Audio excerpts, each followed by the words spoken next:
Usipende kutoa misaada inayozidi uwezo. Wewe kama ni umezaliwa kama grader kutengeneza njia, usipende kuanza kuentertain watu na kuwahurumia kabla ya uwezo. Unapopanda juu, mtu akikushika mguu upande, mkanyaga adondoke, panda alafu mchumie matunda udondoshe yale.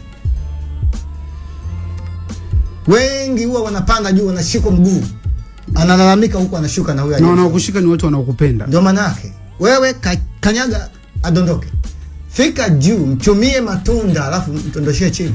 Atasahau uchungu wote wa kumkanyaga. Kuna anayesema mpaka yasipomkuta matunda. Sawa, watakutwa wengine. Kwani lazima mhudumie huyo?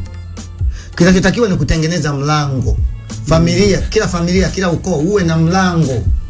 Uwe na vision, uwe na business ya ukoo. Hata kama mna wasomi kiasi gani, kama hamna biashara ya familia na ukoo, hamna mtakachoendelea kufanya. Maisha ni biashara.